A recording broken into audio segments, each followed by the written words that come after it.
Почитувани, добар ден. Добре дојдовте на форумот за рурален развој, организиран во рамките на програмата за зачувување на природата во Македонија, проект на Швајцарската агенција за развој и соработка, организиран од страна на Македонското еколошко друштво. Денеска со нашите гости и презентери ќе зборуваме за процесот на воспоставување на заштитени подрачја во сливот на реката Брегалница, поточно за прогласување на Осоговските планини за заштитен предел. Целта на оваа средба е запознавање на локалното население со процесот на прогласување на ново заштитено подрачје, како и какви придобивки ќе имаат земјоделците и сточарите од овој регион. Покрај нашите гости, кои доаѓаат од повеќе институции и организации, денеска во публиката се представници на местни заедници од Кочани, Македонска Каменица, Пробишти, Пичешиново, Облешево, како и локално население што се занимава со земјоделство и сточарство, собирање на шумски плодови и слично.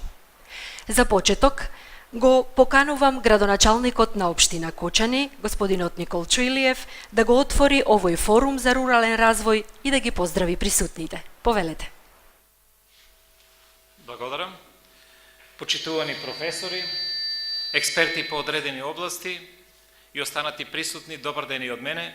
Добре дојдовте во Кочани на оваа дебатна емисија, каде што ќе се разговара за една многу убава тема, како што слушавте во најавата за прогласување на Осоговието за заштитено подрачје.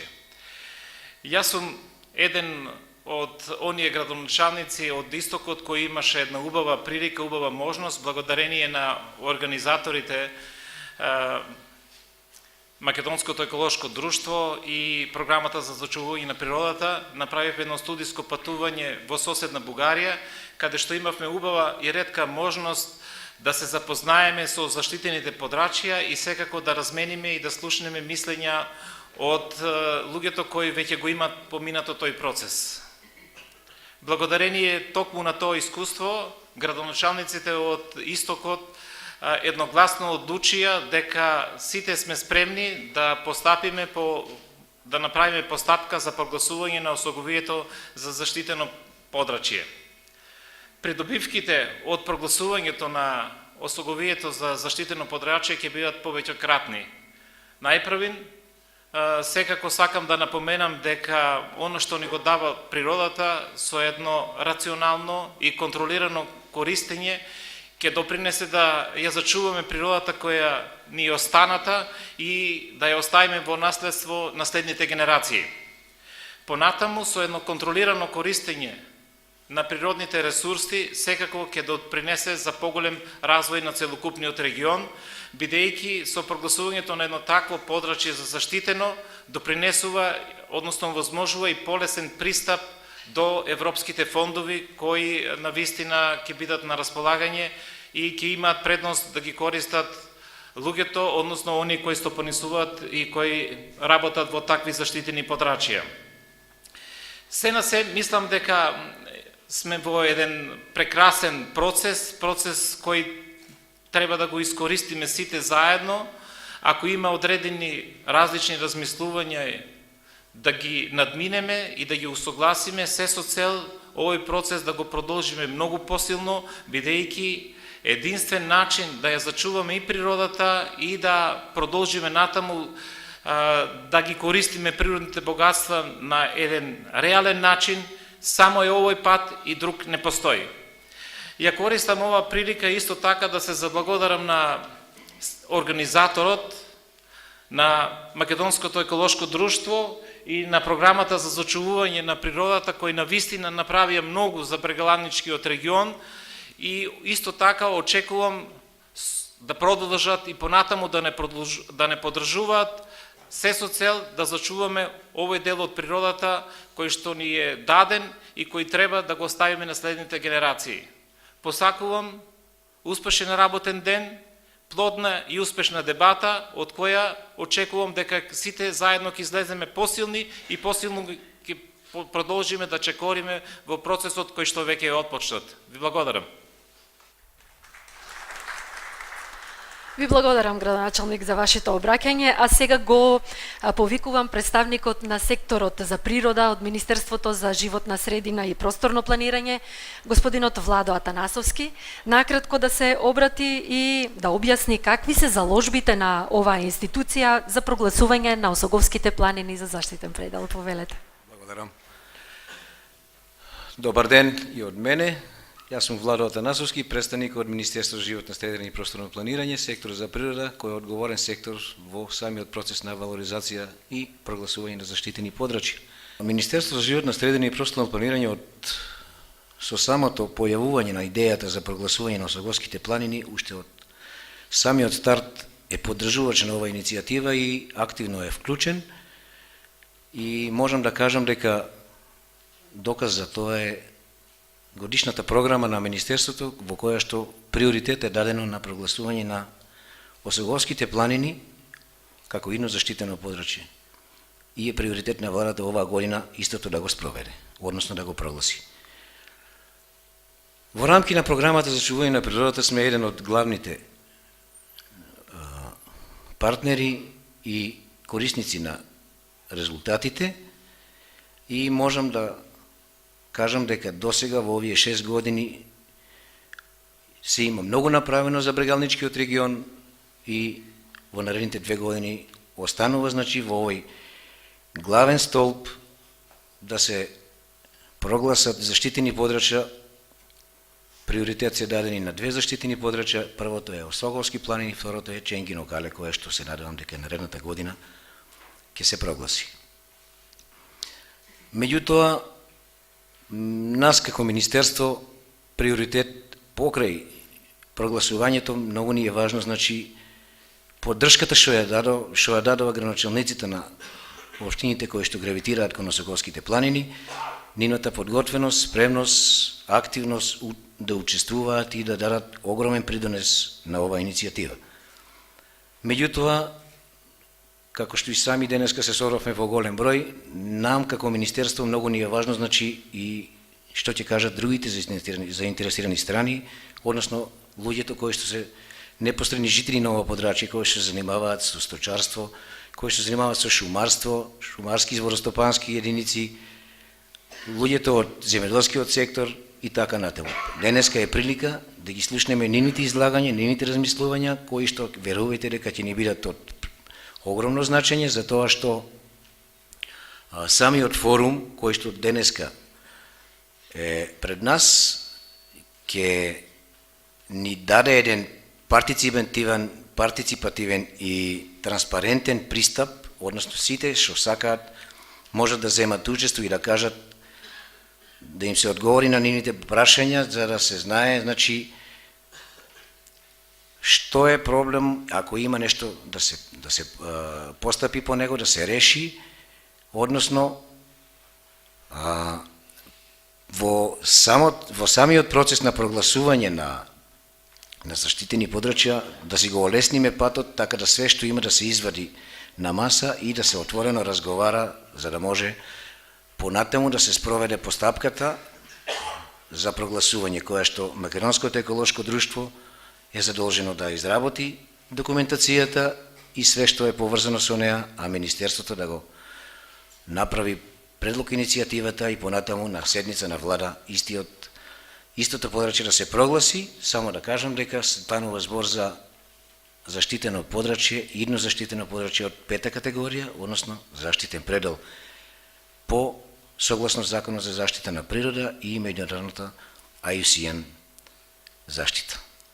Толку од мене, да не дужам повеќе, ви посакувам уште еднаш плодна соработка, успешна дискусија и се надевам дека ќе се заврши со прогласување на Осоговските планини. Ви благодарам.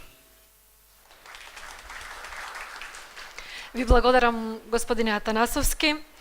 Инаку, ова е убава можност да се подсетиме зошто всушност Осоговијата заслужува да биде заштитено подрачје.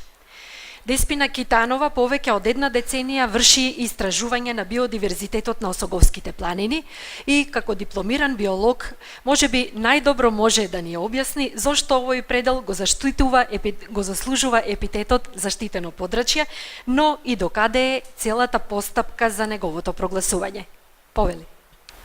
Добар ден на сите, мене ми е мило што сум денеска во Кочани, мојот роден град, кој што ме врати назад, да продолжам да работам во непосредна близина на овој град, кој што нели е мој дом, се уште можам да кажам, и да се посветам, нели да направам нешто што можеби досега било за што многу малку било посветено внимание, односно истражување на биолошката разновидност на природата, која што е нели моја професија, а за подрачје за кое што се знаја многу мал број на податоци.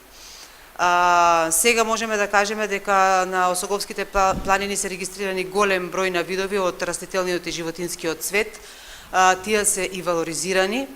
И она што го гледате на сликата е само еден мал колаж, нели, од видови кои што може да се сретнат на овие простори.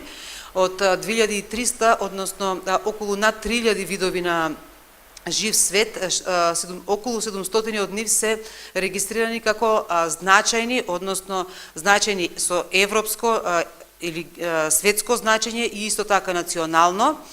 Јас нема да навлегувам во детали околу нели значењето на овие видови, само ќе кажам дека дел од нив се толку многу специјализирани што на пример речеме живеат само на некои многу стари стебла кои што се уште се присутни на Осогово и затоа од голем интерес е зачувување на нели на ваквите и видови и живеалишта кои што ги поседува Осоговскиот регион.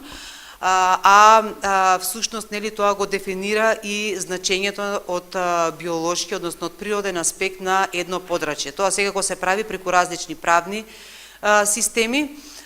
Јас преби се навратила на тоа што е заштитено подрачје, затоа што сметам дека многу голем дел од нас можеби и не знаат што точно представува, како тоа е дефинирано. Тоа е подрачје со точно дефинирани географски граници, подрачје кое што поседува признати природни вредности, како за овие што зборуваме за осоговијата, дека се идентификувани и валоризирани, односно проценета е нивното значење во однос на биолошкото значење и исто така тие се прогласени согласно правни акти, се управувани преку правни системи, се со цел долгорочна заштита на природата, незините нели еколошки функции и исто така заштита на културните и историските вредности кои што ги носи едно подрачје.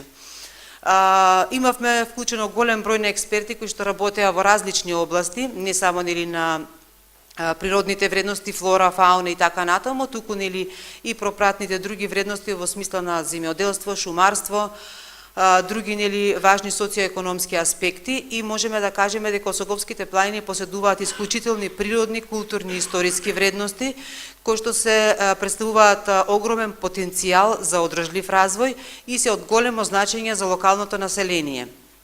Затоа нели е голема нашата обврска кон зачувување на на природата, нели овие придружни вредности на осоговијата, се со цел да се обезбеди нели еден дополнителен развој и соодветна заштита на сето она што го поседува како природа. Секако според модерните сваќања заштитените подрачја не забрануваат, односно не исклучуваат искористување на природните ресурси. Тие напротив треба да бидат во функција на локалното население и на развојот на локалната економија. Затоа и се управувани, нели нивниот режим треба да биде нели долгорочно да се превземат мерки кон зачувување на природата и сите оние вредности кои што треба да бидат нели да обезбедат добробит на локалното население. На следовите веќе се вртат слики во делови од Осоговските планини. Ова е геодиверзитетот, односно покрај нели она биолошка вредност, секако во природните вредности врегува и геолошката вредност. Знаеме дека на Осоговијата има исклучителни геоморфолошки форми зачувани од вулканскиот период, како кратерот, кој што Лесновскиот кратер, во чие срце нели се наоѓа сега селото Лесново. Понатамо голем број нели на каскади, речни каскади, водопади и високопланински предели, односно пасишта, кои што всушност поседуваат значајни хабитати, односно заедници, кои што се не само значени од аспект на зачувување како ретки, веќе може да кажеме во светски рамки или европски екосистеми, туку и нели се значени во однос на сточарството, целиот тој растителен диверзитет кој што нели го поседуваат овие пасишта се всушност и нели храна за добитокот на сето она што го користиме ние како производ или храна за остварување нели на дали на економски цели или нели за личните потреби. Во Осоговскиот регион професорката Сонја Ивановска тоа многу подобро ќе го објасни секако професорот Владимир Џабирски. Агродиверзитетот е навистина многу разновиден и особено мора да му се даде посебен белег дава земјоделските практики во овој регион, кои што нели направиле мозаични предели, односно парцели од шумички испресечени со ливади, селца мала, кои што всушност придонесуваат да има еден мозаичен карактер екосистемот на Осогово, што всушност нуди населување на голем број на животни и растенија кои што се навистина во многу други делови во Македонија и генерално нели изгубени како вредност. Затоа посебен Осоговски рурален предел беше идентификуван за прв пат во Република Македонија како ваков предел, кој што се наоѓа во високопланинскиот дел каде што се зафатени селцата со од разбиен тип, со различни мала расфрлани нели во буковиот и дабовиот појас. Категоријата која што всушност е предложена за Осоговскиот регион е категоријата 5 согласно Законот за заштита на природа, во која што има 6 категории. Петата категорија е заштитен предел и во срцето на оваа категорија е всушност ставена интеракцијата помеѓу луѓето и природата, што е навистина и се отсликува на Осоговските планини. И всушност оваа категорија во низиниот фокус е одржување на оваа интеракција помеѓу луѓето и природата за долгорочни цели нели и за во однос на културниот и историскиот нели аспект во ова подрачје и секако за зачувување на природните вредности. Во склоп на процесот кој што се води преку програмата за зачувување на природата во Македонија, Македонското еколошко друштво имаше задача да го изработи овој предлог, односно да согласно законските обврски и потребната документација изработи студија во која што се дефинираат границите и зоните на предлог подрачјето Осогово, која што зафаќа околу 82.000 хектари и во него се дефинирани различни зони на управување. Тоа исто така согласно Законот за природа е предложено. Експертскиот тим заедно со клучните страни, општините и министерствата, значи го модерираше овој процес и во неколку наврати овие граници и зони беа дискутирани, беа модерирани и се уште ова можам да кажам дека е предлог карта со граници и зони, но сепак реалната слика на Осогово би била дека најголемиот дел од подрачјето ќе биде во зоната за одржливо користење, онаму каде што всушност и може да бидат дозволени сите активности кои што денеска се случуваат на подрачјето, со тоа што нели би требало да се почитуваат сите законски регулативи кои што си постојат во Република Македонија. Во зоната за активно управување, односно тоа подрачје, односно оваа површина зафаќа 82% од целото подрачје, додека зоната за активно управување е 13%, а само 4%, односно не се ни 4, него 3,6% се зона за строга заштита, а тоа се деловите од природата кои што имаат природен карактер или се многу малку видоизменети од страна на човекот и претежно со традиционални практики кои што јас сметам дека и вие сите кои што денеска сте присутни овде сте дел нели од оние кои што го креираат тој предел, односно ги имплементираат тие до ден денес традиционални практики на земјоделство, сточарење или шумарски активности. Во различните зони има нели различни дозволени активности. Она зона за која што зборуваме строгата е таа во која што би требало да има најмалку интервенции во однос на природата во иднина, односно да бидат зачувани пред се заради целите на зачувување на овие највредни делови од Осоговските прајни, за кои што сметам дека нели сите ние треба да бидеме горди што се сочувани до ден денес. Во зоната за активно управување се вклучени предели кои што се изменети од страна на човекот, во кој што има простор за интервенции во смисла на ревитализација, ние тоа го викаме, значи опоравување на тие системи, значи доколку некаде имаме деградирана шума, имаме уништено пасиште или пак тоа треба да се одржува со нели соодветно сточарење, да бидат управувани на таков начин. И во зоната за одржливо користење веќе можеме да имаме и населби, населени места, дури и рудници, други нели стопански економски активности од различен карактер, инфраструктурни објекти.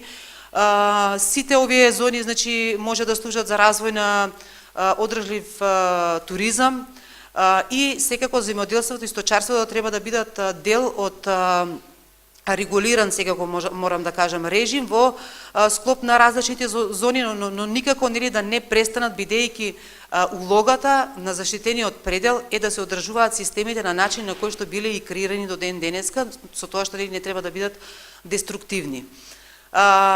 Сакам да кажам дека заштитените подрачја се управуваат на режим на кој што треба да биде нели донесен и правен акт, кој што треба да врз основа на кој понатаму и се изработува план за управување, каде што се регулираат сите овие и односи и активности во соработка нели со сите клучни страни и секако нели земајќи ги предвид потребите на локалното население за развој нели и на обезбедување на приход од природните ресурси кои што ги поседува овој регион.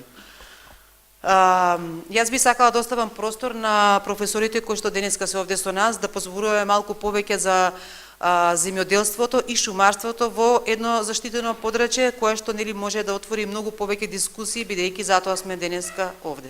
Земјоделството е една од главните гранки со која што се занимава локалното население во општините кои гравитираат, за кои зборуваме денеска. И речиси во секој дом може да се најдат стари локални сорти, а во планинските села препознатлив е вкусот на локалните сорти на граф и на компир. Професорката Сонја Ивановска од Факултетот за земјоделски науки и храна ќе ни објасни како треба да функционира земјоделското растително производство во едно заштитено подрачје. Јас одбрав на почетокот да ви дадам еден пример од биосферен резерват од Германија, Рон, заштитена област, која што ќе ви ги прикажам нивните главни цели, што они прават, кои се нивните придобивки, и во суштина ова треба да е целта кон која што вие ќе се стремите во вашиот регион. Значи, се она што го имате сега како богатство, како тоа да се вреднува и да вие имате на крајот и комерцијална корист од тоа. Значи, овој резерват заштитен од УНЕСКО, исто така има пейсажи, предели, кои што се создадени во интеракција со човекот. И тоа се неговите вистински вредности. Значи, прво има природна разновидност на земјоделски култури и на диви видови, нели она општиот биодиверзитет.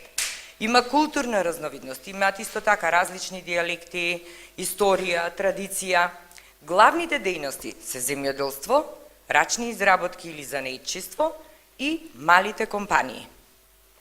Сега, резерватот е заштитен 91 година, има 75 општини, 185.000 хектари, значи многу поголем од ова што сега се предлага, 162.000 население. Ако можеле они да се организираат, Германија се точно, ама се организирале, мислам дека можеме и ние да се организираме. Значи, рурален регион е, главно има села и мали градчиња. Се е исто како тука. Истиот проблем го имаат со миграција на младите луѓе и имаат висок степен на економско искористување на земјиштето. Не е таму се заштитено и дека никој ништо не прави.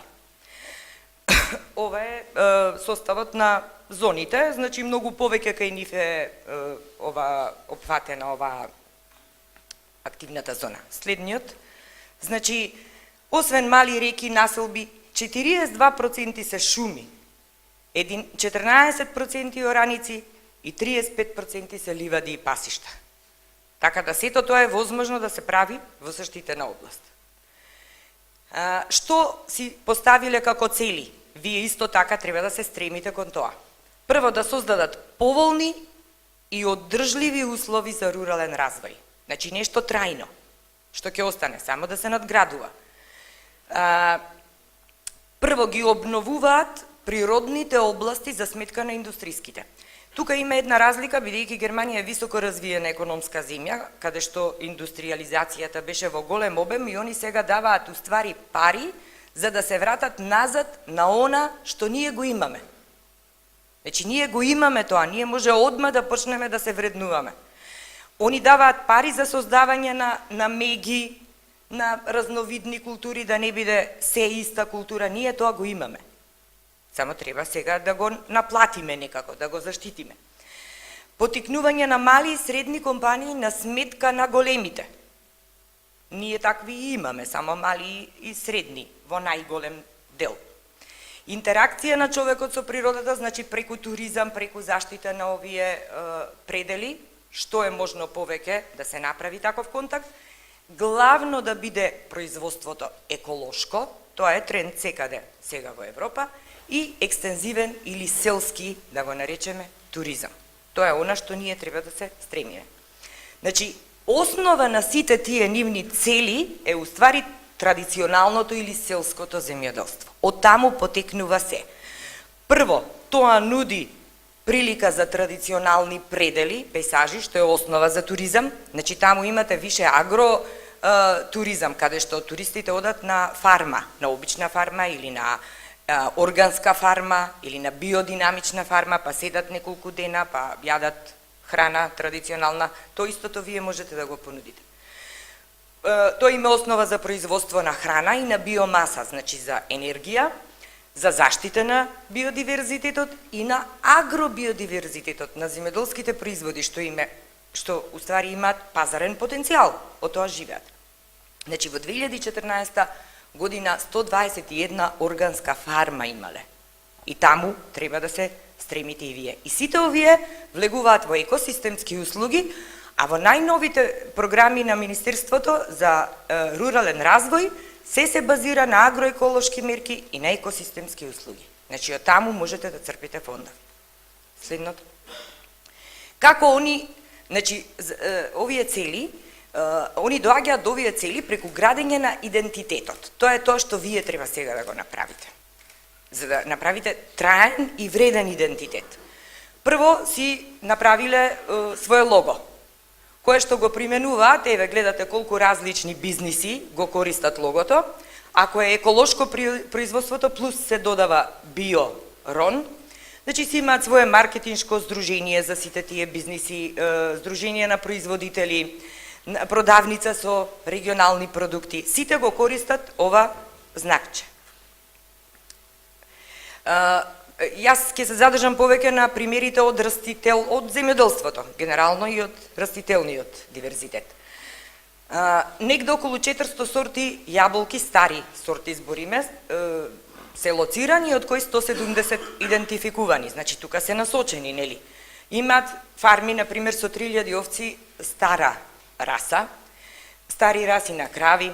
Главните енергетски производи им се огревно дрво, пелети, нели, биогориво од маслодајна репа главно добиваат, биогаз, соларна енергија, термална, ветреници, значи на алтернативни начини на енергија.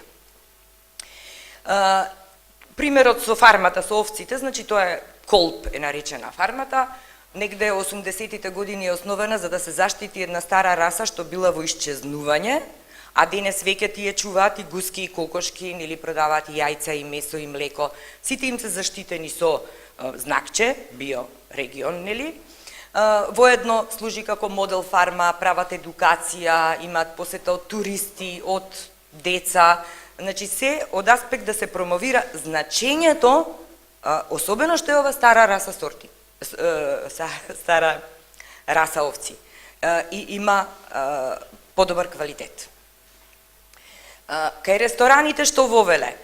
Број на звездички која означува една звездичка ако ресторанот користи 35% регионални производи, 2 звезди за 45 и 3 звезди за 65%. Значи дали се тоа тестенини разни, имаат и алкохол, произведуваат сокови, месо, пекара, традиционални јадења.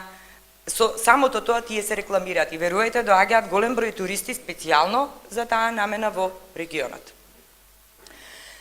Во хотелите, например.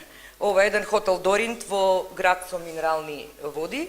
Значи, освен што внимаваат на квалитетот на производите, да бидат еколошки произведени, органски, да бидат, значи, со етикета, со потекло, даваат традиционални специјалитети, имаат производи од ретки раси сорти, воедно тие прават промоција на другите производители од регионот. Сите меѓусебно си помагаат се за една цел да се промовира тој регион. И после им е многу полесно да продадат нешто, верувајте, кога ќе стои тоа знакче горе дека е тоа од Рон. Значи, како активности разни за да го прошират ова, прават пазари на јаболко, фестивал на добиток, екскурзии со водич, разни други програми, еве денови на ретки раси, и дури имаат запознавање со програма на овчари. И така ние ќе ги научиме младите, нели, дека секоја професија е добра. Значи, имаат еве специјални продавници за производи од Рон. И си доаѓаат таму клиенти кои што си купуваат, имаат нови производи од регионот, еве различни сокови, мед, овошни преработки, месни преработки, се е изложено тука, доаѓаат специјално да купуваат од таму. Од туризам исто, значи главно нормално авантуристички, планински туризам, има здружение на велосипедисти, планинари, аероклуб и така натаму, истото тоа може да го понуди и Осогово, и плюс служи моделот, регионот како екомодел, доаѓаат да учат. Сега да видиме, јас по сликите ќе кажам дека нашето Осогово е поубаво. Не знам вие, ама мене повеќе ми се допаѓа. Барем пределите, еве една типична она, барем што јас најдов на интернет, да не зборуваме веќе за развиените делови кои што нудат туризам и кои што треба да се искористат, нели, понатаму за развој. Земјоделството секако е екстензивно, ние не треба да се враќаме назад, тоа е такво, ние само треба сега да го вреднуваме и да можеме да го комерцијализираме како такво.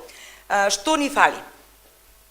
Значи, освен оние програми за да се заштитат пределите, Министерството нуди такви програми, реков сега во агроеколошките мерки, треба интензивно да се работи на создавање на едно лого и да се користи тоа за заштита на производи.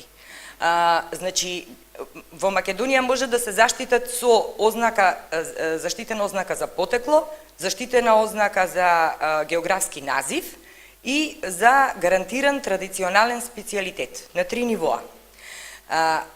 Дека може да се заштити и ваков производ, растенија, еве пример, значи хрватите го имаат заштитено личкиот компир и уште еден друг од Меѓуморје, и тоа во Европска Унија го имаат заштитено. Нормално треба да се поработи малку на пакување, на маркетинг, меѓутоа вие тогаш ќе добиете многу поголема вредност за тој производ. И нели плюс ако е со органско производство. Потоа сега накратко само ќе покажам слики од она што го лоциравме ние како разновидност во овој регион, значи еве гледате колку е голема разновидноста од тикви. Она што е специфично е сладкото од речели. Може да се прави тоа и да се заштити, нели, покрај и други разни преработки. Истото е со лубениците и дињите, има голема разновидност. Многу се ретки, ама може да се најдат, особено некои зимски и есенски сорти. И од нив се прават исто разни специјалитети, и тоа треба да си го заштитите. Од доматот, вас ви се попознати, нели, јабучари, воловско срце, црвен и розов, меѓутоа имате разни други форми, дури и жолт домат најдовме, нели? И пиперките исто така, значи не само преработките како ајвари, пинџури, еве во поново време и ова се прави, нели, со павлака. Сушени ќе ги продавате. Како сушени е многу полесно и потрајни се и може да се стави на нив исто знакче и така додат. И сега уште едно сакам да потенцирам, везената пиперка е уникатна во светот. Јас кај додам сега да го кажувам ова, не знам дали ќе стигнеме до таа фаза да ја заштитиме. Ја има само кај нас и ја има во соседните држави, ама во пограничните делови кај што македонците гравитирале. Итно треба да ја заштитиме. Еве го диверзитетот. Гледате, најразлични форми од везена пиперка имаме. Таа и онака ние ја сушиме секогаш. Така најмногу се употребува и многу лесно може да стане примамлив производ за извоз, ако се заштити. Потоа, значи од сите други зеленчуци, нели, кромит, лук, прас, исто така можете да продавате сушени производи. Следно, за гравот. Типичен регион е Кривопаланичкиот, во Каменица, да кажеме, има огромен диверзитет на сорти, од кои што овие шарените се особено ретки и интересни за пазарот. Во последно време се бараат шарени сорти или обојани сорти, графи имаат многу повисока цена од белиот. Исто така, умножете ги, заштитете ги. Со ченката, исто. Значи, сите ние знаеме она брзицата или што си ја гледувате за своја лична употреба, нели, или шарено некое зрнце може да има, меѓутоа кај пуканките најдовме огромна разновидност на бои, и тие се исто популарни сега на пазарот, и тие можете да ги заштитите и да ги продавате. Од овошките само на брзина ќе ги поминеме, еве ви разновидност од стари сорти се овие, значи од круши, сливи и од јаболки. Пазете, ова е само еден мал дел од диверзитетот. Ако они идентификувале 170, да тргнеме ние да идентификуваме кај нас, не знам колкава ќе биде бројката. И тие исто така треба битно да се заштитат од нив. Можете разни преработки, нели? Тргнувајќи од сушено, еве сега вака е модерно јаболките да се сушат, до мармалади, компоти, сокови и сладко.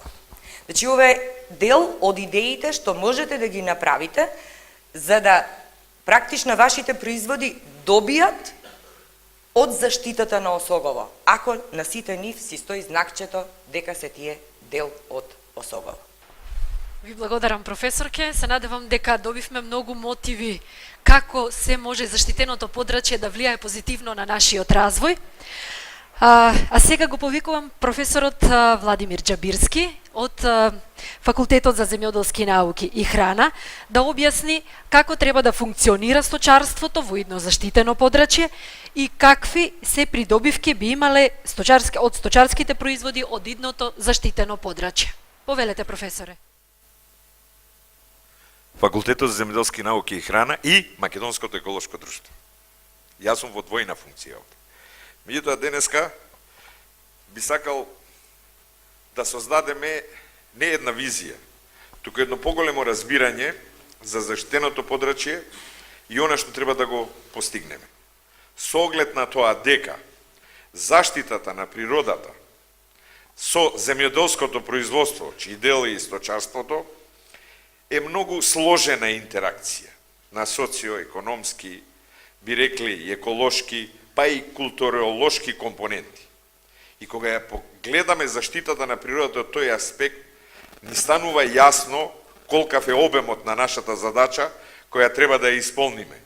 При тоа, велам, обезбедувајќи и приход на локалното население преку ова што тоа го зборуваше колешката досега, преку максимално искористување на нашиот потенцијал кој постоел и за жал дел од него е изгубен, со цел да створиме еден баланс помеѓу, како викаме, заштитениот предел сега во моментот или полуприроден предел, бидејќи влијанието на антропогеното делување, човечкото делување во овој предел во секој случај е големо.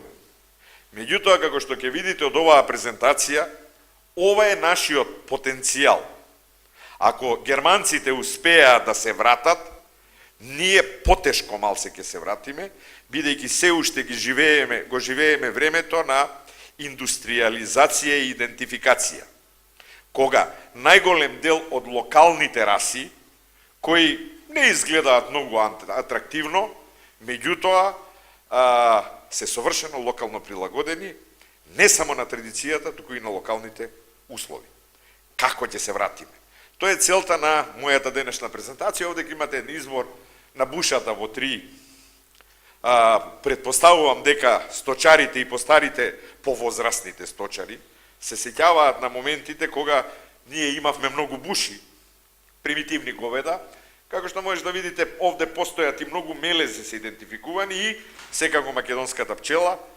И нешто што останало на кое не мораме да се вратиме и не е загрозено, тоа е овчеполската овца, која не се наоѓа на цела територија, на, да речеме, Осоговскиот дел, меѓутоа се наоѓа на територијата на Брегалничкиот слив. Велам, инвентаризирана, а не како индикативна локација. Е сега, ова е како вовед за нашата цел што треба да ја постигнеме и да сватиме врз основа на тоа што имаме како понатаму треба да се движиме за да можеме да ја постигнеме, нели, целта и да обезбедиме едно оваков тип на заштитено подрачје. Значи, би требале да започнеме какво е сточарството. Јас би сакал да ви прикажам слика прво на сточарското производство, користејќи ги познатите информации од Агенцијата за храна и ветеринарство и сите достапни податоци за кои ние располагаме на теренот. А патем речено да ви кажам, јас имам доста искуство од овој дел, затоа што по вокација сум овчар, предавам овчарство. И имам овде на Бабина чешма поминато години и години на осеменување на овците, така да мислам дека да сум соживеан со овој дел, па и со шумарите на некој начин кои ние одгледуваме овци, они сечат бука таму, така да тоа беше таа интеракција меѓу нас. Погледајте сега, расовата структура на говедата, кратко, нема. По општините опфатени покажуваат дека, може да видите дека се работи за мелези. Ви ја покажав бушата како изгледа. Меѓутоа, она идентификација на производството, која беше пропагирана во тој период, ни донесе мелези. Што? Не е така лошо. Лошо е од аспект на заштита на биолошката разновидност кај автохтоните раси. Меѓутоа, за намената заштитено подрачје и тие имаат дел во наследството од локалната прилагоденост на домашните раси. Меѓутоа, она што загрижува кај говедарските фарми, во поглед на интензификацијата на производството, па е предност голема во поглед на заштитеното подрачје.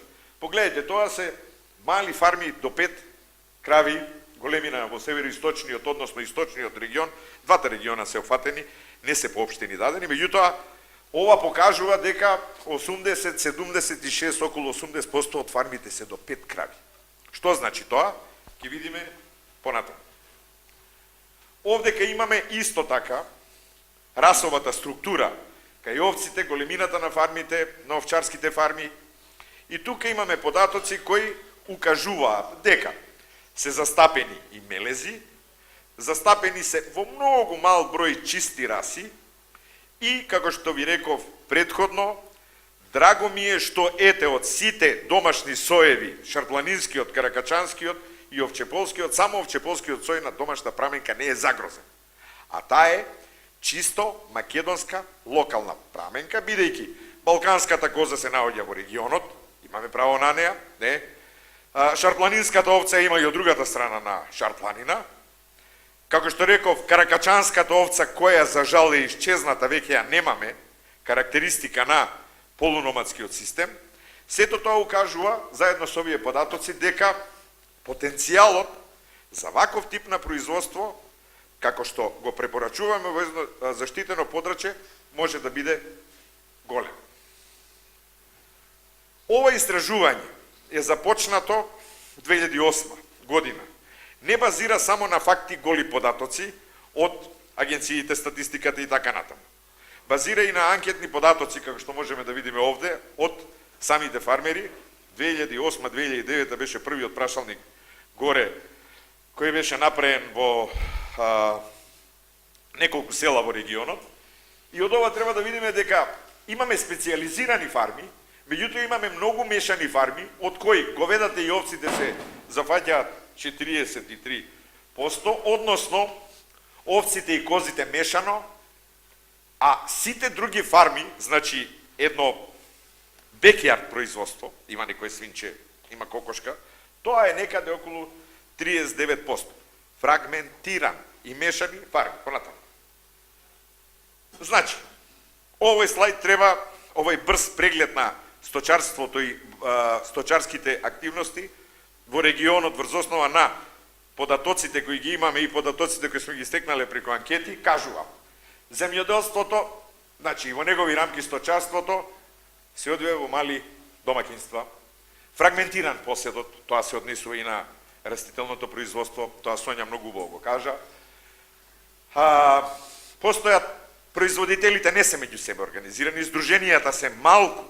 И сега, оваа цел што сакаме ние да постигнеме во еден фрагментиран посед, не може без јаки здруженија. Индивидуален настап со брендиран производ не е возможен. Значи, ако излегуваме со осоговско сирење, произведено од, не знам, овчеполската овца, тука треба да имаме јаки здруженија. Тоа се, не треба само сликата во розово светло да ја представуваме. Ние треба и заканите да ги бараме. Значи, дали тоа можеме да го постигнеме? Традиционалните сточарски практики. Да, задржани се.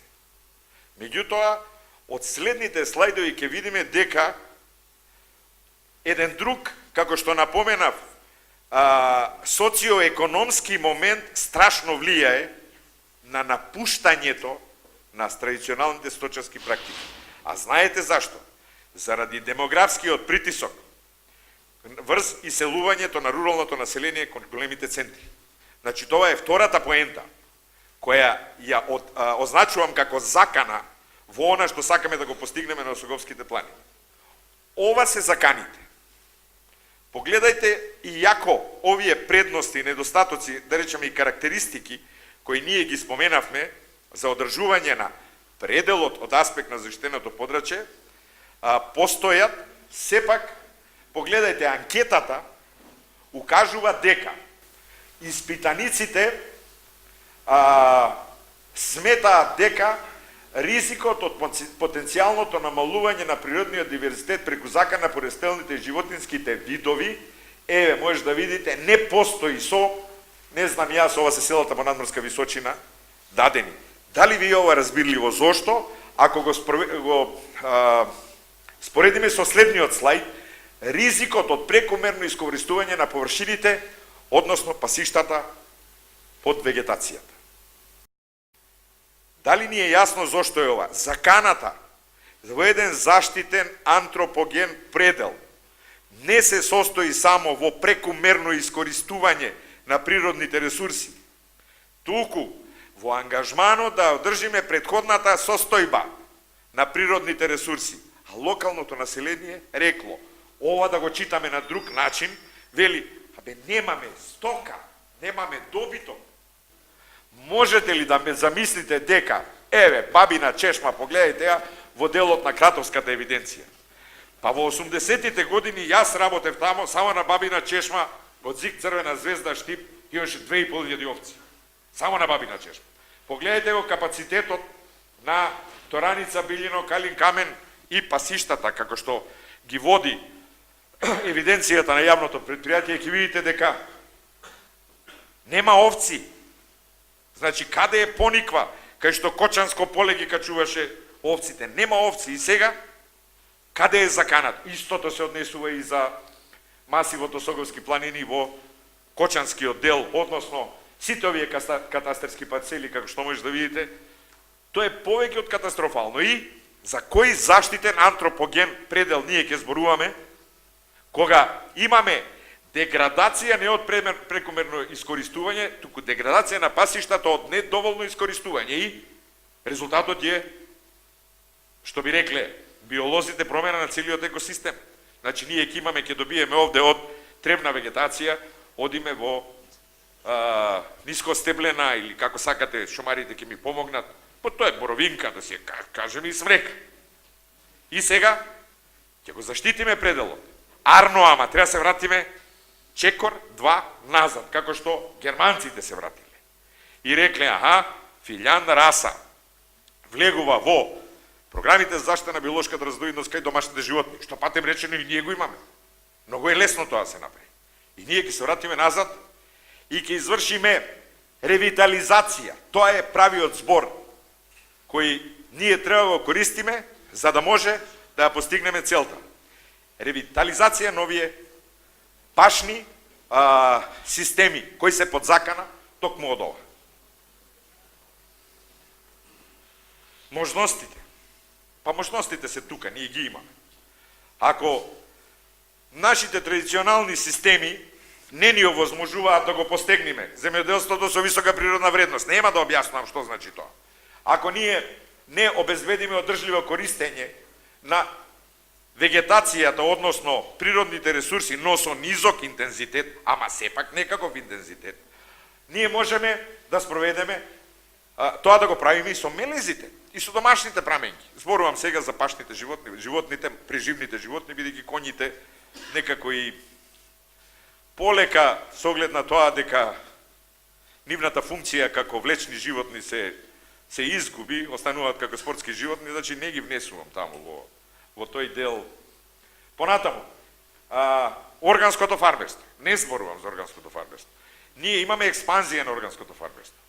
Но прашањето во ова заштитено подрачје кој има идеални услови за органско фармерство е заканато од депопулација. Кој ќе работи органски фармер? Оти, кој ќе зборуваме ние за пасиштата, кој ќе зборуваме за регионот, ние велиме дека имаме миграција на животните од зимски во летни пасишта и што овозможува малце една поголема можност за манипулација со животните. Ако досега не ни доаѓале овците од Штип да се качуваат на осоговијата, ние мораме друго решение да најдеме. Понатаму, како викаат, многу е популарно, она вин-вин ситуација, сите победници и земјоделството, односно сточарството и екологијата. Да, возможно е тоа, а знаете зошто? Затоа што сите политики во Европска унија и ние кои ги спроведуваме со директна поддршка на фармерите кои ги исполнуваат еколошките услови, всушност е на сцена. Вие имате добра земјоделска пракса, вкрстена усогласеност, агроеколошки мерки. Тие би ги објаснил агроеколошките мерки што значат. Тоа значи изгубената компензација во изгубената добивка на она што е традиционално со она што би можело да биде интензивно производство. Одгледувате балканска коза, може да одгледувате алпина. Разликата во производството, државата вика, го плаќам, значи. Тоа е на сцена, тоа го работиме. Еве како законот предвидува во заштитените подрачја, членовите не ги гледате, може не се апдейтирани, пошто имавме многу закони и измени. Гледайте, во заштитените подрачја што се пишува за сточарството. Пишува стопанисување преку користење на традиционални начини, поврзана заради заштита на пределската разновидност, вика традиционално сточарство. Само терминологијата гледајте. Екстензивно земјоделство. Па фала Богу, ние интензивно свињарство и живинарство нема да чуеме во овој, се знае каде се интензивните сточарски гранки. Значи, законодавецот уште еднаш споменува во членот традиционално екстензивно земјоделство. Ова е се возможно, ова е достапно, ова се политики кои веќе се на сила. Добрата земјоделска пракса, агроеколошките мерки, така наречената вкрстена сообразност, а тоа знаете што значи на земјоделците, сега се обраќам на сточарите. Тоа значи добивате од плаќањата од буџетот ако ги исполнувате еколошките услови, ако не може да добиете. Значи, ние ќе бидеме и вака и така притиснати за да можеме да го поставиме овој баланс меѓу животната средина и земјоделските активности во случајот на земјоделско-сточарските активности. Еве, заштитени подрачја, традиционални сточарски практики. Што да ви кажам? Тоа е се што важеше за растителното производство, важи и тука. Искористување на природни ресурси имаме. Овците, козите, говедата, тоа го имаат горе. Пашно-шталски систем, нели, зима-лето, да не на застапеност на локални раси и нивни мелези, имаме. Можеме да го постигнеме. Значи, сето тоа производство на традиционални производи. Можеме да брендираме. Понатаму, целосна дозволените активности во заштитените подрачја. Ке ги исполниме затоа што е возможно мал притисок да обезбедиме на животна средина. Па и така пасиштата на Осогово, да речеме, немаат поголем капацитет од 2 до 3 овци на хектар. Значи, ние никогаш сме немали и повеќе. И во едниот и во другиот дел на Осоговските планини. Одржување на биолошката разновидност на пасиштата и заштита од шумски пожари. Да не ги уништевте козите вие шумарите тогаш, 49-та година, немаше да имаме шумски пожари. Морам ова да го кажам. Затоа што да, една од превентивата против шумските пожари е чистење на подрачјата преку кој може да се пренесе пожарот, тоа го прават само козите. А шумарите тогаш рекоа, не кози. Користам прилика, колега.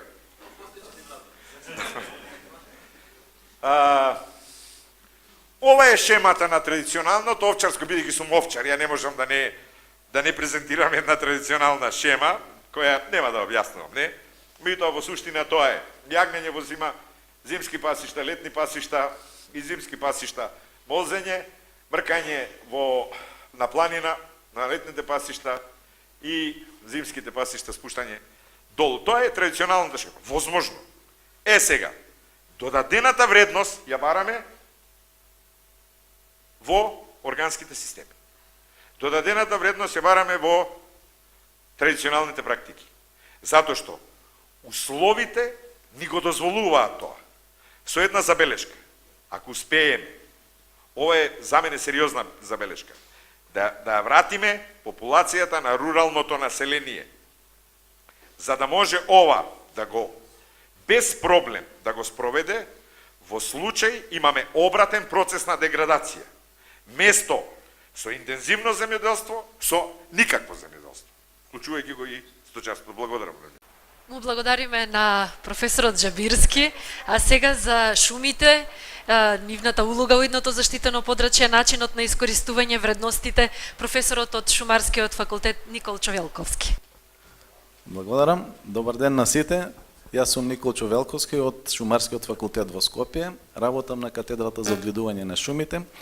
И во следниве 15 на 20 на минути ќе се обидам да ви дадам одредени информации, податоци преку слики и на начин на кој што се очекувам дека ќе ви долувам каква е ситуацијата постојна со шумите и шумарството во Осогово и како би требало тие да се управуваат во идното заштитено подрачје. Уште на почетокот да ви кажам дека шумите се еден од најзначајните ресурси со кои што располага ова подрачје, бидејќи некаде околу 68% од површините се под шума. Ако тоа го споредиме само со површината процентуална застапеност на шумите во Република Македонија, кој што изнесува 40%, значи дека овој предел значителен дел е покриен со шуми. Значи, одредени податоци само грубо, значи вкупно тие се околу 50.000 хектари, во нив има околу 6 милиона и 200.000 метри кубни дрвна маса и вкупниот годишен тековен прирес е 124.000 метри кубни, што значи дека тоа е новото дрво кое што го добиваме секоја година од ова подрачје. На овој слайд може да видите како изгледа покриеноста на подрачјето со шума, значи зелената боја ги означува териториите кои што се под шума, а ова со светло зелено и тие се шума, меѓутоа тие се баш што кажа колегата Џабирски, козите кај што ги паселе. Тие се помалку продуктивни и многу повеќе деградирани. И затоа последиците се и после 50 години тука. Тука ние никој пат со него не се разбираме на таа тема. Добро, може понатаму. Значи, најраспространети се буковите шуми во регион, во овој регион, значи 51% од вкупната површина, и во нив е сконцентрирана околку 76% од вкупната дрвна маса со која што располага подрачјето. Тоа значи дека овој тип на шуми се најзначајни и од економски аспект. А како ќе видите понатаму, тие имаат па и од друга страна и високи еколошки вредности и треба да го бараме балансот преку тоа заштитено подрачје, каде ќе биде и користењето и зачувањето на природните вредности. 27% од шумите се мешани, што значи дека се составени од 2 или повеќе видови, што е значајно за шумскиот диверзитет, а 73% се чисти насади.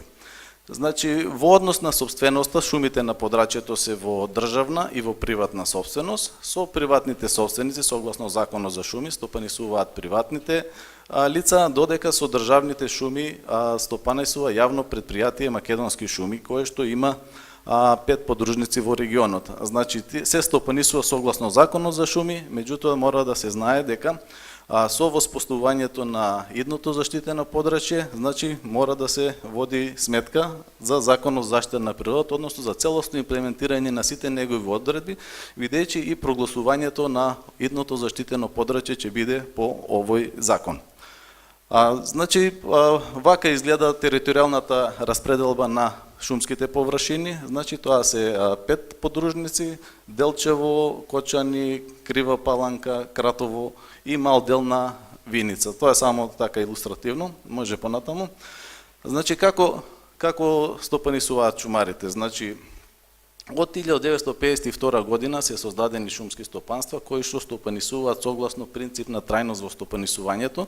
Тоа значи со изработка на посебни планови за стопанисување со шумите, кои што на секои 10 години се ревидираат и каде што се одредува каде колку ќе се сече, каде ќе се пошумува, каде што ќе се работи. Односно сите активности се предвидуваат согласно планови. За да може тоа просторно и територијално да се спроведе на терен, целата површина под шуми е поделена на шумско-просторни географски единици, кои што се викаат шумско-стопански единици, и такви има 11 на подрачјето, и тие на секои 10 години се ревидираат и се планираат повторно. Може следниот слайд.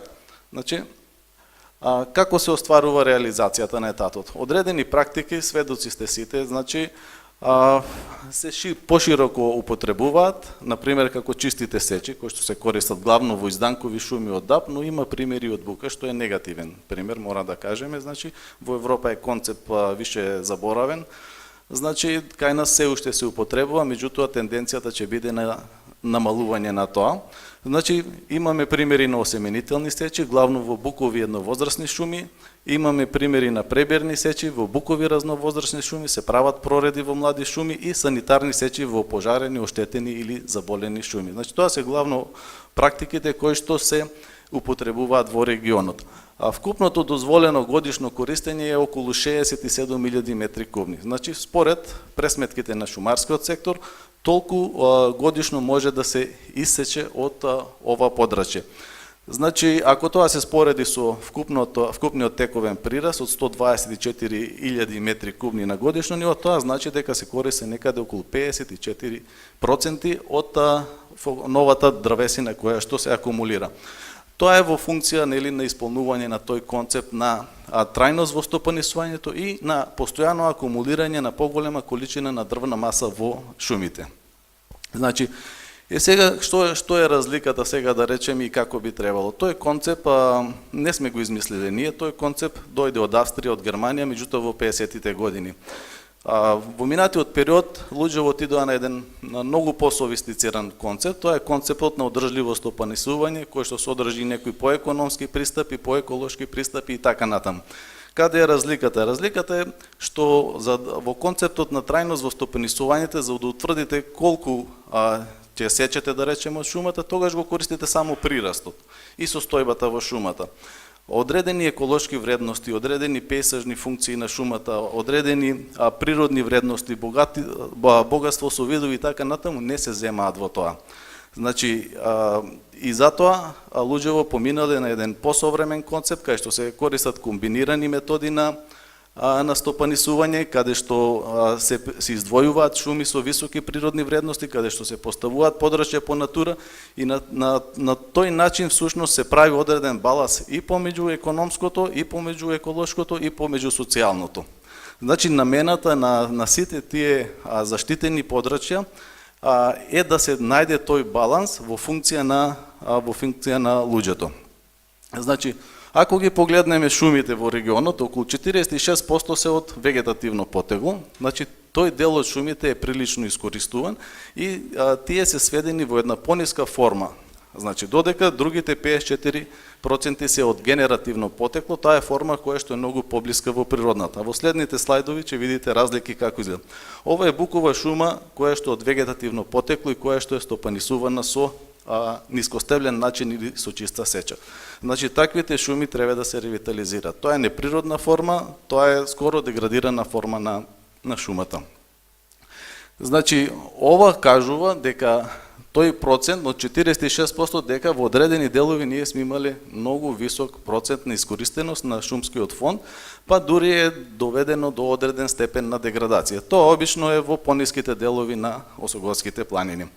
Со цел санирање на таквата состојба и подобрување на структурата на шумскиот фонд, во подрачјето се внесени и одредени алохтони видови на одредени површини. Тоа е, например, како на пониква, аришот, например, сликата е од таму, има и повеќе други видови, како ела, смрча, дуглази и така натаму. Не се големи површини, меѓутоа се внесени, се со цел подобрување на структурата на шумскиот фонд. На некои места се внесувани и видови како багрем со цел заштита на земјиштето од ерозивни појави и така натаму. На подрачјето имаме примери и на добро стопанисување. Значи, ова е еден пример на добро стопанисување, кај што шумата е останата во природна форма, кај што е стопанисувана со високостеблен начин, со осеменителна сеча, кај што е поттикната природна обнова и постепено иде замената на видовите, што е еден еколошки многу прифатлив начин. Имаме и шуми кои што имаат висок степен на природност, кај кои што мерките човекови биле минимални и шумата ја зачувала својата природна форма. Значи, може понатаму. А она што е многу интересно, дека и многу значење кое што влијае на богатството и на квалитетот на шумскиот фонд во регионот е што на многу места има се уште стари вековни доминантни дрвја. Тие се навистина реткост и посебен интерес и за науката во регионот. Тоа се ваквите дрвја кои што едноставно над останатите надвиснуваат, се одликуваат со голема старост, големи димензии и се многу значење и за генетиката и за биолошката разновидност и за таквите шуми секаде во Европа и во светот, односно дрвја имаат посебен третман и се зачувуваат и со закон, дури и сите оние кои што ги имаат во своите подрачја, едноставно право таму ќе ве одведат да го видите какво е тоа дрво, колку е старо, колку е различно и така натаму. Значи, треба да се поведе грижа за таквите дрвја кои што ние долг период на децении не сме ги препознавали, едноставно тие беа жртви на неразумна сеча, значи нема многу дрвна маса во нив, меѓутоа луѓето не ја препознаваа нивната вредност. Додека во светот за таквите дрвја луѓето даваат субвенции, ги истражуваат и така натаму, кај нас се едноставно не беа забележувани. Значи во шумите имаме и вакви дрвја. Тоа се во Германија, Швајцарија ги викаат биодивизитет дрвја. Значи тоа се дрвја кои се многу важни за биолошката разновидност. Имаме дрвја кои што се доминантни и таквите дрвја многу влијаат на природноста на шумата. Значи, новото шумарство не е шумарство кое што треба да биде засновано на плантажи, кај што секој дрво треба да биде како војска подред, да биде исконтролирано. Едноставно треба да се заснова на концепти што поблиски до природата. Значи да се делува внатре во шумата, да се искористуваат и економските и социјалните аспекти, меѓутоа шумата едноставно да си остане во што поприродна форма, исто како човекот да не делувал во неа. Значи на тоа се темелат новите концепти на стопанисување со шумите. Може сега следниот слайд. Значи во регионот исто така има интересни енклави од стари дрвја кои што импонираат со нивниот изглед и многу се важни затоа што тие ги осликуваат вредностите на шумата во една повисока старост во согласност со практиките кои што претходно биле спроведувани врз нив. И на следниот слайд ќе видите една шума која што е многу интересна, на прв поглед ќе речете дека е страшна дури, меѓутоа шумата е таква затоа што во далечното минато луѓето према незе се однесувале на начин на кој што ги сечеле дрвјата горе, па од дрвната маса, од лисникот, ја хранеле стоката и на тој начин преживувале. Тоа за шумата не е позитивно, меѓутоа пак е традиционална вредност. Луѓето од шумите обстоеле во тој регион во долги години и затоа таквите шуми во Европа викаат тие имаат традиционална вредност и ги чуваат како енклави со цел да се види како ќе изгледа шумата доколку на тој начин се управува со неа. Затоа, значи, тоа е дел од разновидноста и од пейсажот и од разликите на подрачјето со кој што овој регион изобилува. Значи, сите овие разлики во шумите се научно класифицирани во шумски заедници. Тука има поголем број на шумски заедници. Може да видите на слайдот долниот дел се претежно дабови шумски заедници, а горниот дел се букови. Значи, не би ви многу замарал со тоа. Значи, она што е интересно е дека некои од тие шумски заедници се одликуваат спрема нивните природни вредности. Така е шумска заедница од Даб Благолин Црн Габер околу Зеленградска река, Кверкоостриетум карпинифолија. Тоа е интересна рефугионална и реликтна заедница. Исто така и Колурно-Остриетум карпинифолија, тоа е шумска заедница на Мечја Леска и Црн Габер околу Шталковска река. Тоа се мали енклави, меѓутоа имаат високи природни вредности. Исто така со високи природни вредности се и крајречните шумички од Евли, Тополи, Врби, кои што се покрај Бела река, Оризарска, Злетовска, Дурачка река и така натаму. Тие се дури и во Хабитат директивата препознаени како важни живеалишта за влажни месторастења.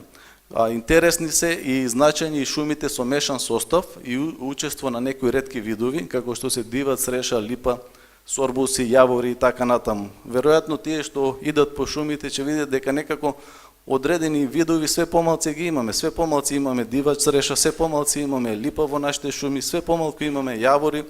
Значи дека имаме некој начин загуба на одреден диверзитет. Значи не треба да се дозволи ниту еден вид да му се намали популацијата, а камоли па да се изгуби. И затоа се потребни едни посовремени практики со кои што грижата ќе биде насочена кон зачувување на сите видови. Од посебна важност се и дествените шуми или и старите вековни дрвја. Такви шуми имаме неколку регистрирано, за жал само мали енклави, затоа што едноставно нивната природна вредност долго време не била ниту препознаена, а камоли пак валоризирана.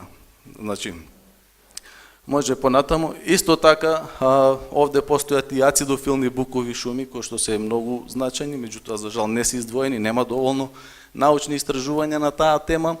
Има овде делови од квалитетни термофилни горунови шуми, кои што се доста стари, кои што се важни за генофондот. Шумички има со традиционални вредности и една мала субалска букова шумичка кај извориштето на Белата река. Значи, може понатаму. Значи, тоа се некои навистина значајни вредности кои што не ги имаме на огромни површини, на мали површини се, меѓутоа кријат големи природни вредности и се многу важни не само за национално, него и за европско ниво. Сега, вака изгледа шумска состојина од липа. У државата имаме само неколку локации кај што имаме шумички од липа. Овде има една мала таква енклава и значи на управувачот треба да му биде предизвик таквата шума да ја зачува. Зошто што ако во минатото сме ги имале многу повеќе и не треба да се дозволи да се изгубат. Може понатаму. Вака изгледа реликната шумска заедница од Даб, Благон и Црн Габер околу Зеленградска река. Може понатаму. Тоа е еден навистина рефугиум кај што не е чепнат од човек, кај кој што дрвјата се развивале без учество на човек, меѓутоа се одржале во природна форма. Значи, тоа е остаток од некое време кај што овие шуми биле многу широко застапени, а сега ги има само во мали енклави. Интересно е дека овде има и многу стари дрвја, како ова долу, значи, што укажува на природноста, на стабилноста на оваа заедница да се одржува самата од себе на еден природен начин. Имаме делови со навистина прекрасна разновозрастна структура. Ова се разновозрастни шуми кои што навистина на многу добар начин се одгледувани, на добар начин се стопанисувани и тие имаат и висока природна вредност. Ова се делови од тие действени шумички, мора да кажеме дека стоа енклави мали кај што навистина треба да се зачуваат. Овде според некои извори на Југословенска енциклопедија во 1959 година се евидентирани 486 хектари на прашуми во Емиричка река. Меѓутоа сега нема толку. Значи многу мали се површините и се изгубени. Вака изгледа исто овде имаме таква шума детектирано на Мечкин камен. Таму у цел свет ваквите шуми значи се под заштита и се добиваат големи субвенции за да се одржуваат како такви. Значи, во ваква шума не се гледа економски интерес. Може понатаму. Сега, ова е слайд кај кој што на териториите на идното подрачје Осогово, кој што треба да биде од пета категорија на заштитен предел, се покажани локациите кај што им се тие природни вредности издвоени. Дел од нив се чуваат со строга зона, тоа значи дека таму треба човекови активности да нема. Односно, дозволен е мониторинг, нема сечи, нема други активности. Околу неа се прават обично зони за активно управување Тука се дозволени одредени активности во насака на ревитализација и зачувување на шумските екосистеми. И овде не се прави класично искористување, меѓутоа ова не значи дека не треба ништо да се работи. И во третата зона, таа е зоната на одржливо користење, кое што доколку се спореди пак со претходниот начин на кој што се стопанисува, нели согласно принципот на трајност, мора да се стопанисува по еден малку подруг принцип, тоа е принцип или концепт на одржливо стопанисување со шумите. Може сега малку следниот слайд. Што значи тоа концепт на одржливо стопанисување со шумите? За тој концепт постојат паневропски критериуми и тие всушност го отсликуваат целиот однос и целиот пат како треба да се однесуваме во таа зона за одржливо стопанисување. Што значи тоа? Тоа значи дека мора да се води ред за одржувањето и зголемувањето на шумските ресурси, како и нивниот придонес кон глобалниот циклус на јаглерод. Значи мора да се одржува здравието и виталноста на шумските екосистеми, мора да се одржува и подобруваат производните функции на шумите, и на дрвни и на недрвни, значи на сите производи. Мора да се врши одржување, заштита и зголемување на биолошката разновидност на шумските екосистеми, мора да се врши одржување и подобрување на заштитните функции на шумите, особено на почвата и на водата, и одржување на социоекономските функции на шумите. Значи, ако претходно имавме само етатот или прирастот во концептот на трајност во стопанисување, овде гледаме дека мора на некој начин да гледаме многу пошироко и да имаме поголема грижа за сите аспекти на шумите и на шумските ресурси во нив. Доколку така се постапува, ќе можат да се елиминираат или да се сузбијат или да се намалат одредени закани за шумите и шумските ресурси, како што се одредени несоодветни практики, например стопанисување со чисти сечи на голема површина или неводење грижа за ретки загрозени видови, неводење грижа за стари шуми, за реликтни видови, за важни заедници и така натаму. Со ваков концепт ќе се влие и на намалување на нелегалните сечи, на непланското интензивното градење во близина и во внатрешноста на шумите, поголемата грижа и посоодветна грижа ќе влие и на намалување на шумските пожари и што е најважно, значи ќе се влие на запознавање на природните вредности, бидејќи многу вредности се губат и од незнаење или непрепознавање. Доколку се однесуваме на тој начин и овие жители значи ќе бидат поприсутни во шумите, значи со новиот концепт и новото подрачје мора поголема грижа и за овие жители да се води.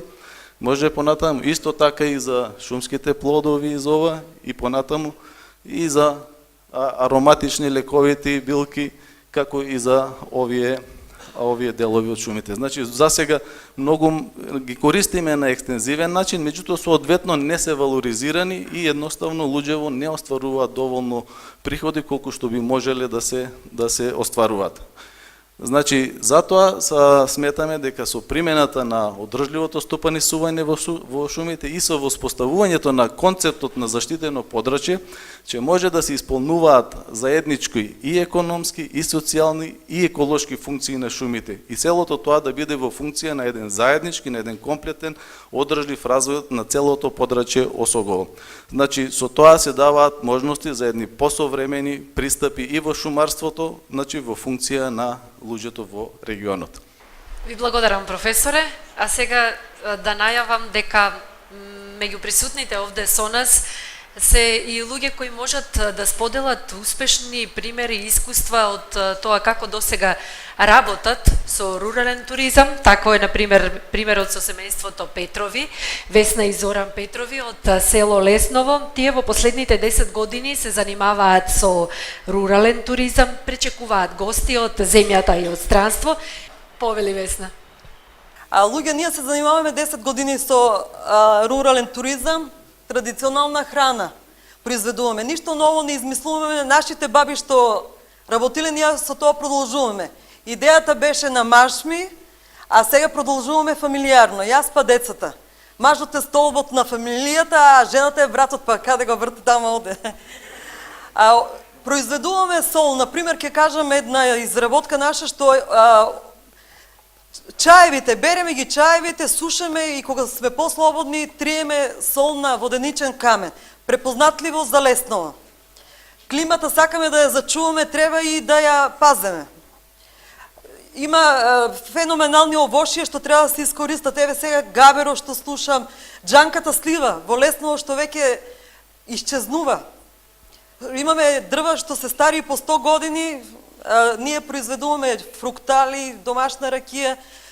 Сега малку и за гостите ќе ви кажам, имаме гости од секаде. Начелото на никој не му пишува која функција обавува, кај нас доаѓаат луѓе.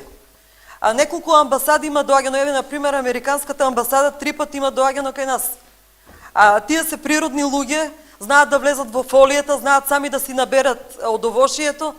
Најинтересно нешто е кога дечињата ќе ги одведам во кокошарникот, не знаат што е кокошка, тие замислуваат во длабоко и оскубано нешто. Или крава, очекуваат лилјакова, тоа интернетот ги малце терен треба. Поубаво нешто нема кога ќе ги видиме гостите по втор и трети пат, кога ги испрата, викам да се видиме и повторно, значи има нешто раздвижено во руралниот туризам, кој ќе дојде и пети пат. Функционираме на тај начин што од уста на уста, луѓе што биле па не кажат за нас. Тоа.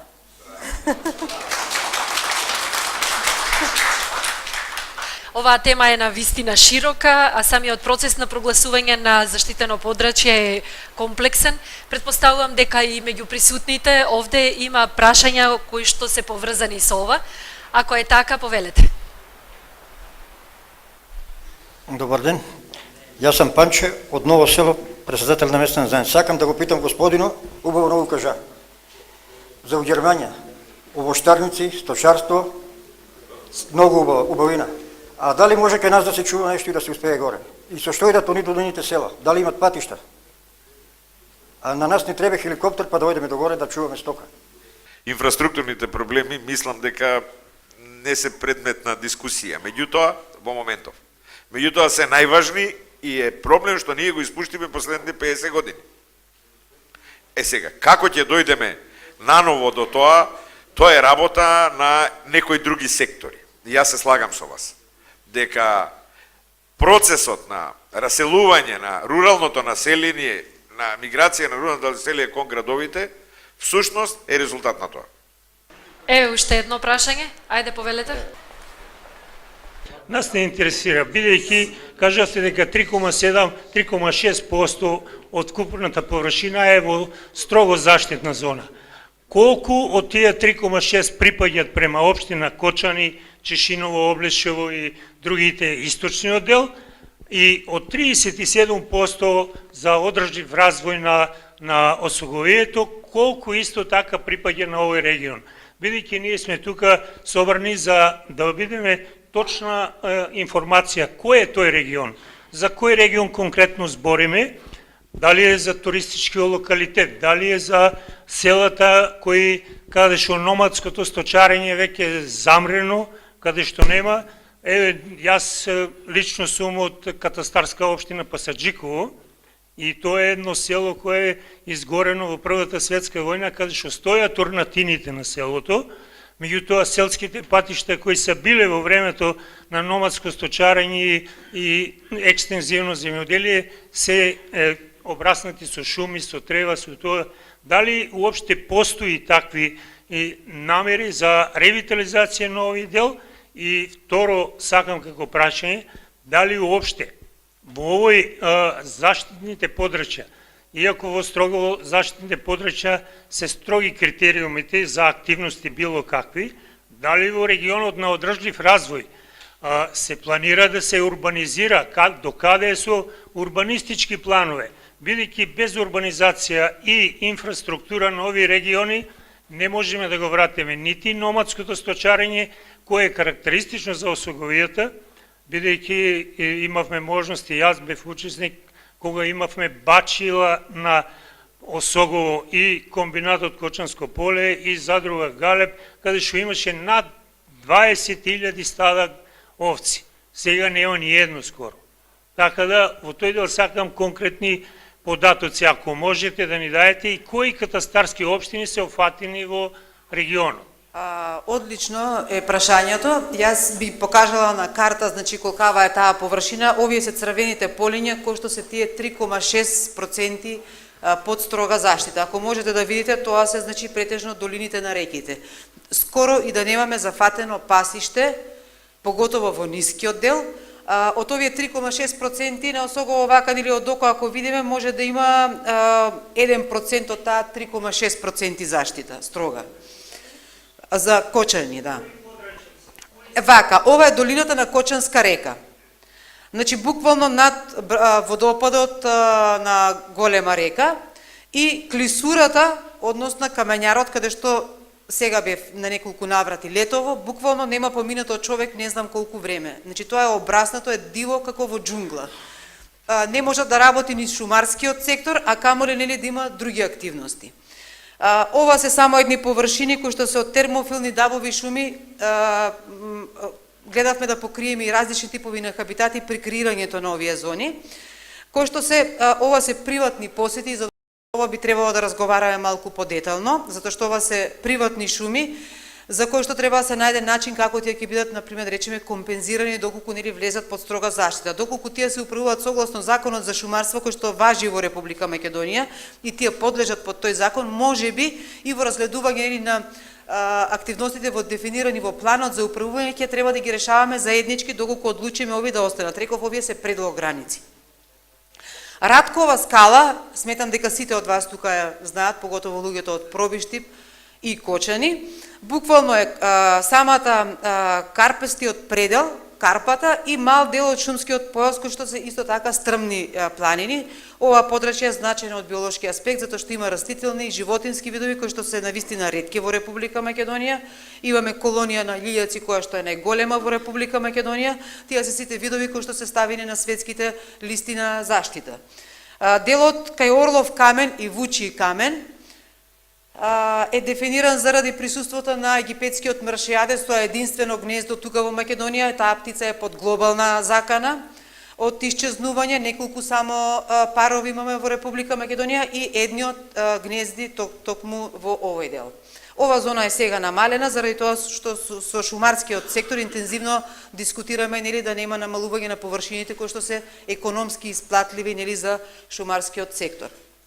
Ова се долинки на река, она шума која што е со рефугијално нели потекло, односно која што останала по времето нели од леденото доба, тие буквално се пикнале во некои речни долини кои што биле сочувани. Таа шумичка тука е од таков карактер, Габерово-Дабова шумичка, нема буквално никакви површини кои што се под пасишта, и Емиричка река која што всушност е она дабова шума која што е со десцен карактер. Има огромни букова шума со буки со големи размери и кој што се представува всушност и дом на голем број на животни, особено инсекти кои што во светски рамки се веќе толку многу малку наброј, значи се под закана, тие се ставени на Европската црвена листа, тоа е листа која што уствари е дефинирана за идентификување на критериумот на загроженост на различни видови нели од флората и фауната во светски рамки, европски рамки и така натаму. Во однос на сточарството, значи ние можеме да кажеме дека единствено во овој дел, во